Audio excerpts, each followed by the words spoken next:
Hi, you guys. Let's talk about rational and irrational numbers today.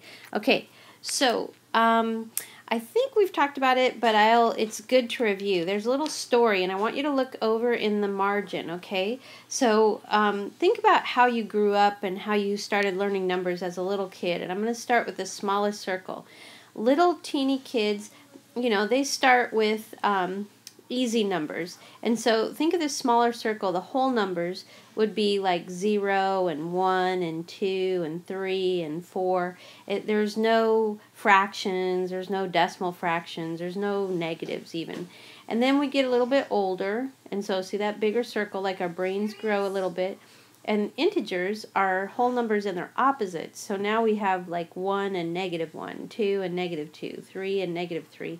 And so that's what integers are. But still, in integers, there are no fractions or decimal fractions. Okay, when we get into fractions and decimal fractions, those are called rational numbers. So I want you to put that box around it, rational numbers.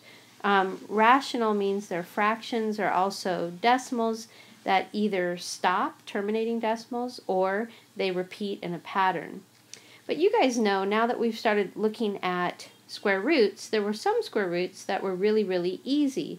Like the square root of 49 is 7. So those easy, perfect square roots, those are rational.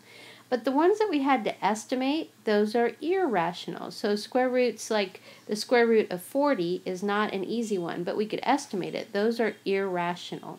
Or numbers like pi above my door that never end and never repeat in a pattern. Those are irrational numbers. Now notice this red rectangle.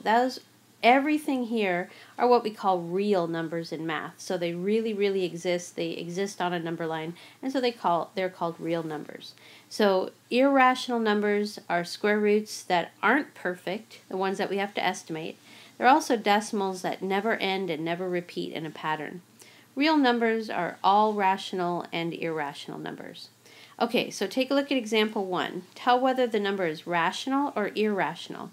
So 4 over 5. Well, because 4 over 5 is a quotient of two integers, a fraction, then it's rational. Anything we could write as a fraction is rational. And then take a look at B. The 0.3181818, it's repeating in a pattern, and so that's rational. If we would use a bar over it, then it would be rational. Look at C. The square root of 2. Well, the square root of 2 is not a perfect square root. We would have to estimate it, and therefore it's irrational. Okay, so take a look at this guided practice. Tell whether the number is rational or irrational and explain. So when you do your homework, you're going to have to give me a reason how, why. How did you know?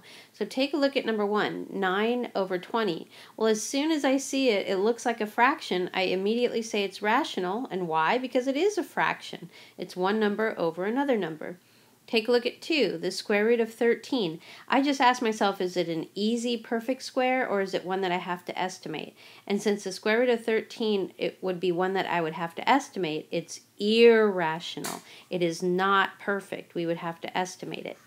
Okay, take a look at number 3, 5 over 6. Immediately say rational because it's a fraction. It is a fraction, looks like a fraction. It's rational.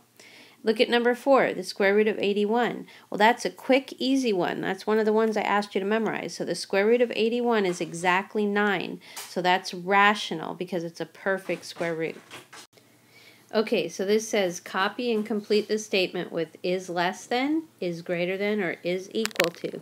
So it's the square root of 6 compared to 3.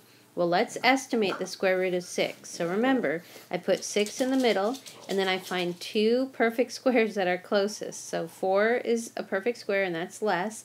9 is a perfect square, and that's more. Now I put square root symbols around all three numbers. So the square root of 4 is exactly 2. And I bring down the square root of 6, and then the square root of 9 is exactly 3.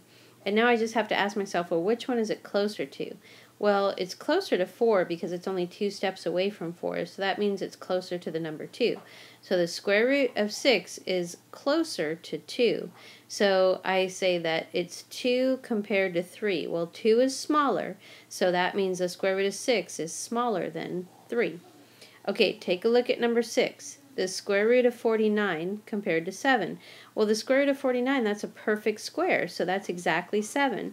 So 7 is exactly equal to 7, and I'm done. Take a look at number 7, and this is kind of cool. It's the square root of 1 over 9 compared to the fraction 1 over 9. Well, let me show you something here in the margin. See this, the square root of 1 over 9. Well, did you know that the square root symbol can morph? It morphs around the top number and it morphs around the bottom number. So rewrite it as the square root of 1 over the square root of 9. Well, the square root of 1 is exactly 1 over the square root of 9 is exactly 3. So the square root of 1/9 is 1/3. So I put 1/3 and I put my open bubble and 1 over 9, sorry. And then I do the cross product. So 3 times 1 gives me 3 over here. 9 times 1 gives me 9. And then I just compare the 9 and the 3. Well, 9 is bigger, so that means 1/3 is bigger. So 1/3 is greater than 1/9. And that means that the square root of 1/9 is greater than this 1 over 9. Okay, so let's take a look at example 3, ordering decimals. Now they're going to give you a whole bunch of decimals. They want us to order the decimals 0.63 repeating, 0.633, 0.63 with only the 3 repeating, and then 0.636 with all 3 numbers repeating, from least to greatest.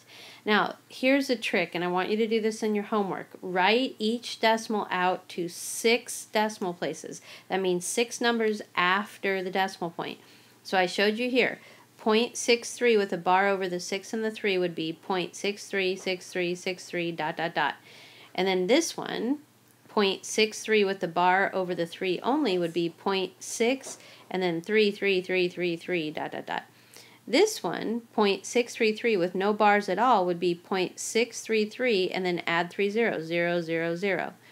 And then this one, 0.636 with a bar over all 3 numbers would be 0.636636 ... Now, I find it easier to do this in the margin here. What I do is I just line up the decimals and then I wrote out each number, okay? And then I did that trick that we talked about a while back. Look at the number right after the decimal point. Do you see how they're all 6s? Well, I just crossed them out because they're all the same, so they won't help me compare. And then look at the next number is all 3s. So since they're all the same, I cross them out. They won't help me compare. It's in that third column that I start to see something. I see 2 6s and 2 3s. Well, since I want to put them from least to greatest, I'm going to go with the 3s. Those are going to be smaller. So now these two are the same, but I look at the digit next door.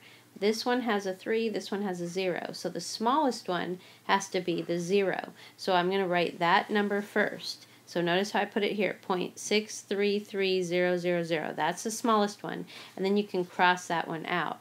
And now this number with the 3 would have to come next. So I put 0.633333 after that.